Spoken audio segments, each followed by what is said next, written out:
got caught right there.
Sir? You're going to have to come back. Sir?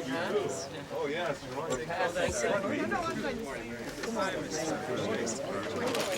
How are you? What a pleasure to meet you. Did we not speak to? I always do this guy tell me the one thing. Plus, we wanted to hear what Merry Christmas. Did you all meet or something? Yes, sir. We got all family for Christmas, so we wanted to come by. Is it right here? Mr. President, this is our support group for our aid stations here in the Institute.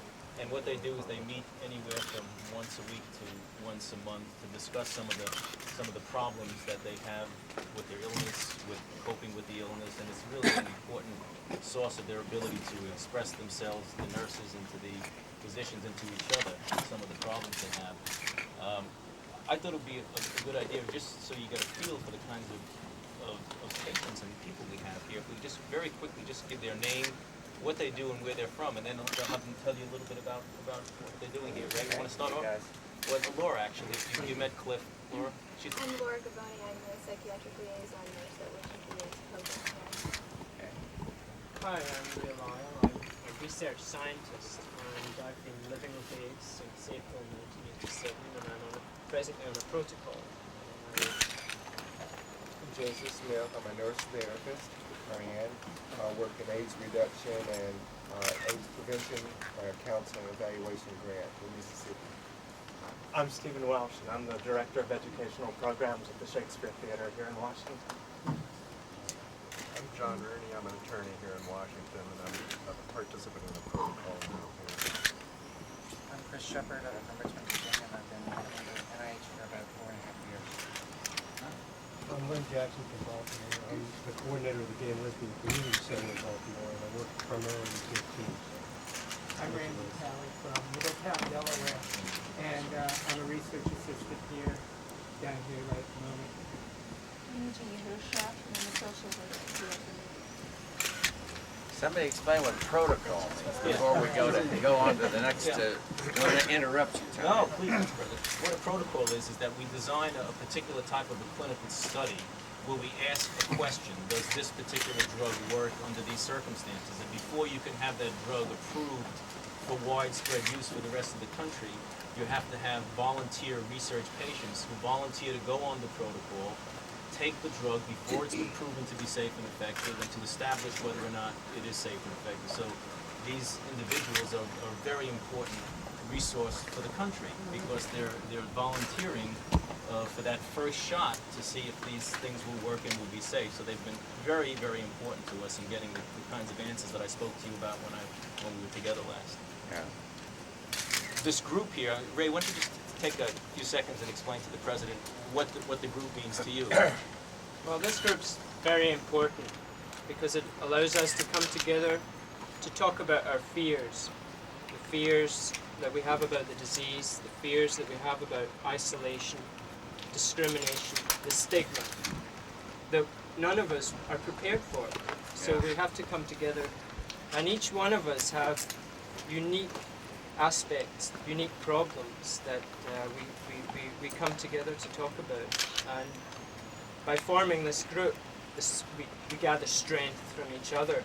It helps us deal with just the living aspect that perhaps not everyone thinks about, the fact that we are living with the disease, living years and going on and progressing and trying to maintain a normalcy within the society.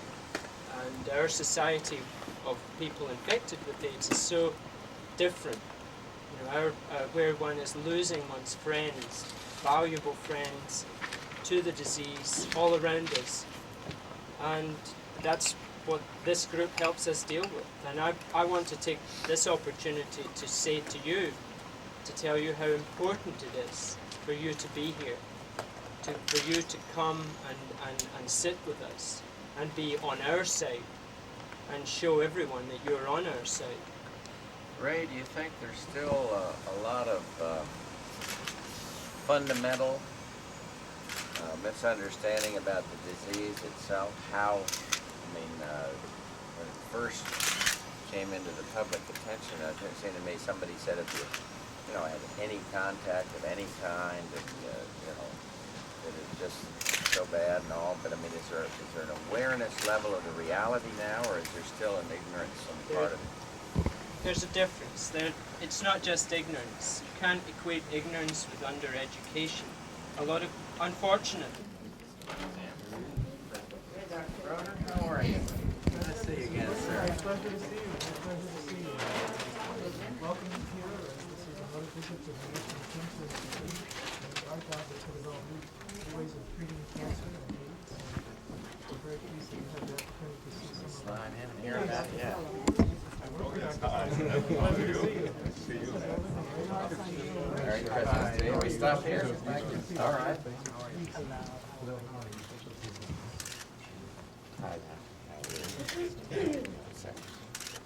What we'd like to do is briefly introduce you to some of the staff here that work with AIDS drug development program. Our job is to take new therapies from the laboratory setting. In fact, you visited my lab a couple of years ago, and many of the drugs that you saw there that were just in a test tube are now in patients, and we hope you'll have a chance to see some of the patients that we have and some of their parents, and have a chance to see them and bring good cheer to them, and perhaps the improvements that they've been having will bring good cheer to you. Well, the work you do brings good cheer to everybody. That's progress. I'd love to hear, maybe we'll get a chance to hear a little bit. Our job here in the intramural program, which is the part that's here, is to be a rapid response to issues of the American public health, and as identified by the department and other groups, we'd like to turn our energy and our research capabilities to problems as they emerge and solutions. And perhaps I could introduce you now to Dr. Phil Piso, who's in charge of our pediatric research activities. Officially say. Thank you. Thank you so much, President and Mrs. Bush, Secretary and Mrs. Sullivan, for coming to visit with us again. I know Secretary Sullivan has been with us before. I think it's important to note that among the populations that are being affected most now, rapidly increasing with HIV infection, are children. Although the numbers are small, it's projected that with just the next several years, anywhere from 6,000 to 20,000 children in this country will have this infection. 80% of the infection is occurring because of perinatal transmission from mother to child, although there are still many children infected because of blood transfusion or coagulation factors. Fortunately, a problem that's now been solved and won't affect future children. It is a infection that is also affecting children of color. 75% of the children are of color with this infection. Among the many manifestations of HIV infection in children, among the most devastating are those that affect the neurological system. Children who are developing normally stop, lose their developmental pathways, lose their ability to speak, to walk, to use words. And this is an area where lots of attention, of course, needs to be applied. Although we certainly today don't have cures, we've made progress. And I'd like to share with you very briefly a couple of examples and then have you meet some families who can relate that to you. I have before you a couple of graphs. This is called a PET scan. It's a way of measuring energy or metabolism inside of the brain. This one on the left is in a child who was infected with the virus because of hemophilia. He had lost virtually all of his normal activities of daily living. No longer could bike, ride, walk, was wheelchair bound. His IQ had fallen by 28 points. When he came to us, his PET scan was consistent with that because all these blue areas represent coldness in the brain where there just wasn't working. After therapy, indeed within weeks of receiving AZT therapy and then months later, his PET scan basically reverted to normal. He was walking again without assistance, he was back in school, and his IQ improved by 28 points. We're looking there, so we're ignorant about this. You're looking at a cut through the brain, a computer simulated cut through the brain. So This is this way. Oh, I see, Exactly. So you were looking down. Yeah, down. This is a test that was done in another one of our children. This is an 8-year-old. At the time of our initial evaluation, we do very detailed psychological testing, and he was asked to trace a figure of an elephant, as you see here. This child also had been normal before he developed his infection. He now had dropped out of school, was again sleeping almost 20 hours a day, had become apathetic in his facies, almost autistic. This was his attempt to trace the elephant. He was trying. He was doing the best he could. Trying hard. After 6 months of receiving the combination of AZT and dideoxycytidine, DDC, when asked to trace this deer, this was his rendition. I'm pleased to say that he's now on therapy for a year, is back in school and functioning again well. It's evidence, I think, that progress can happen, although there's lots of work to be done. We need to approach this problem in the context of a multidisciplinary team, and we do that, fortunately, here at the NCI. We have the benefit of many caring and giving workers, and soon behind you we'll have a facility that we call the Children's Inn at the NIH, which is being built just out in front of us here, and that'll house 36 families at a time, and will provide another kind of support for the families that are being cared for here. I'd like to take you and introduce you now to families. Please come forward. We've taken the, thank you. How are you? Merry Christmas to you guys. Wow, it's Merry Christmas to you. No, I'm from Texas. That's my brother. You from Florida? Sorry.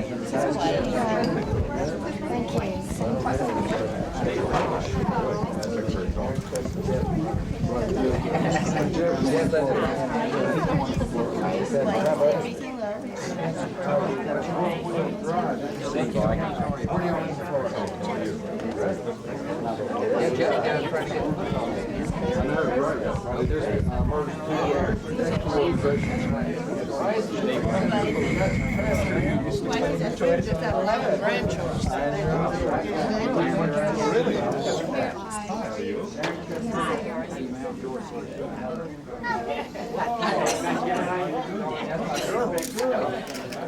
Okay, we'll go for it. Look at his shoes. Buddy?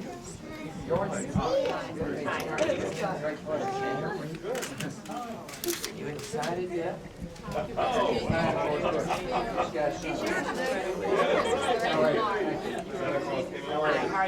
Nice to see you again. Thank you so much. Scary with all the television here and stuff. How are Hi, how are you? Yeah, it does. Sometimes it's very bright. See, this only has one, but sometimes it has a whole room full of them. They enjoy that really good.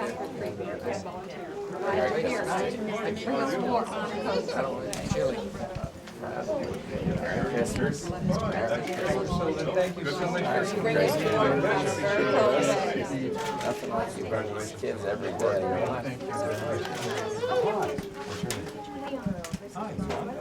Where do you want me? Right over here. Over here. Over here? Okay. Volunteers?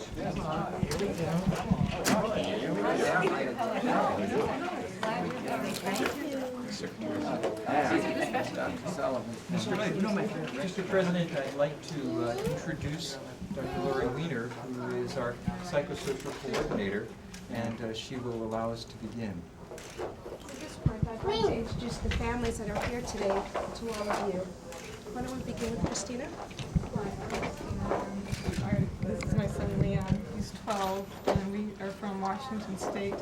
And Leon was infected with the AIDS virus through blood products that he needed to use for his hemophilia to control his bleeding.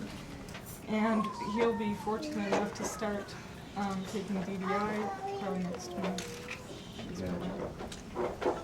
That's good. My name is Marty Likens. I'm from Duluth, Georgia. My son Brett is 9.5 years old.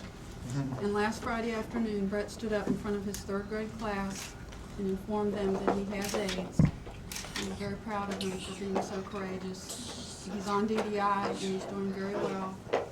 And I hope someday that he can stand up in front of his class and tell them that he's been cured. NIH is working very hard, and I know the potential is there. Just take one day at a time. Hi, I'm Bonzella Johnson. I'm infected. My daughter Mary Catherine is infected. She's 2 years old. We got diagnosed in July. And the only thing I'm asking for is that we can have a home for the mothers that's infected so we can help them to go. How's she doing? She's doing good. Oh, and she's on DDI will start January 4th. She was on CD4, but it didn't go too well. This is a blessing. This place is a blessing. Yes, isn't it wonderful with you there? Hey, you. Nice that light. She likes the TV. She gets a little prime time for us. My name's Lorraine Lamar, and this is my son Austin. Hey, Austin. Austin's been on the AZT protocol for 2 years this month. He's doing remarkably well. Hey, Mom. I'm very thankful. We adopted Austin when he was 8 weeks old, and we found out when he was 9 months. Mr. Robert Young, please return to 12 East. Mr. Young, Mr. Robert Young, please return to 12 East. Who's next? I'm Joyce Williams. I'm from Jacksonville, Florida. This is my foster son right now, Patrick, but we are in the process of adopting him. He was born infected with full-blown AIDS. He is on the CD4. He was the very first pediatric on CD4. He's doing marvelous, and we'll start DDI the first of the year. And this is our City of Hope. That's great. Patrick's a friendly county, though. Yes. Very friendly. He's going to be a politician. May turn out to be one of these guys, the news guy. Brett would like to introduce himself. Come on, Brett. You gave me a good welcome. I'm Brett Likens, and I'm from Duluth, Georgia. Where?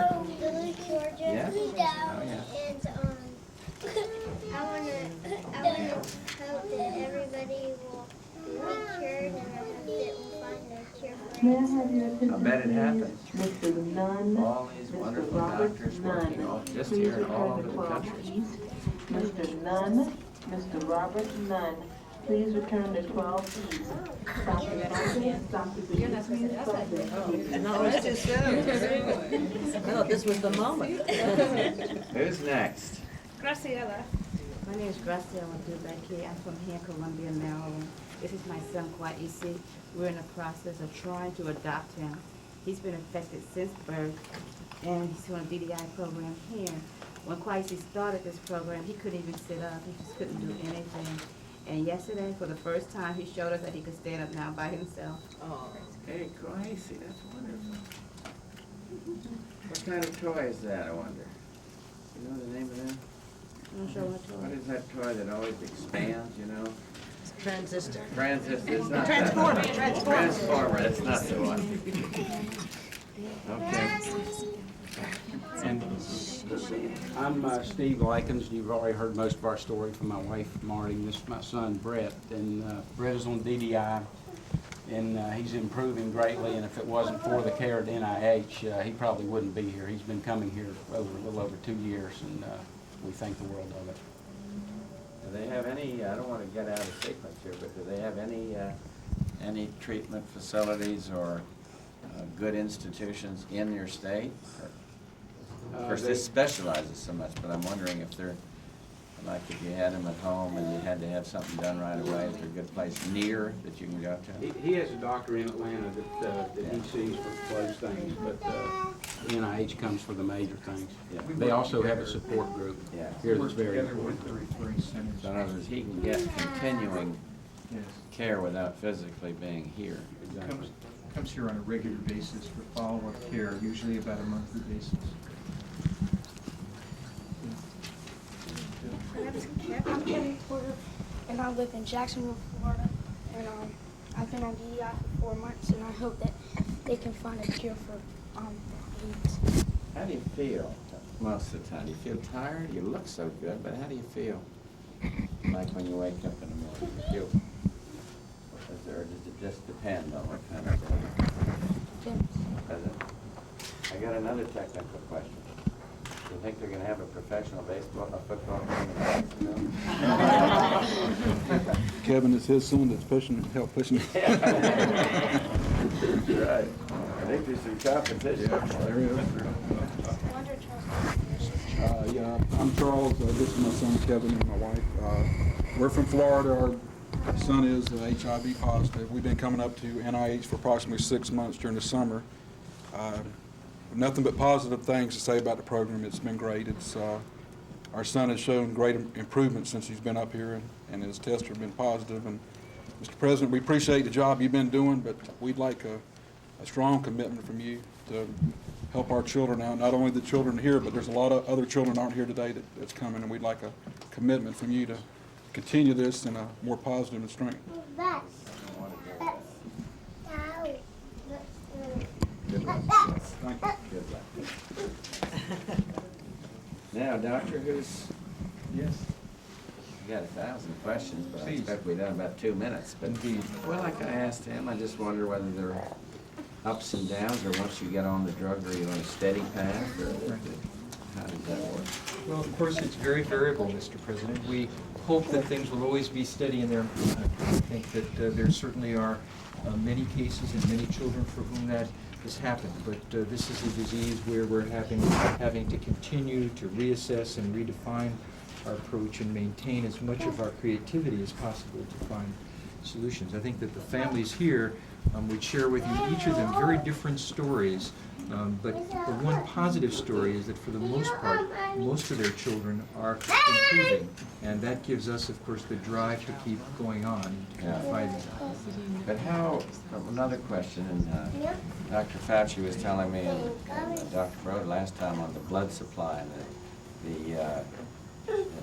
Lou and I, Dr. Sullivan and I talked about this.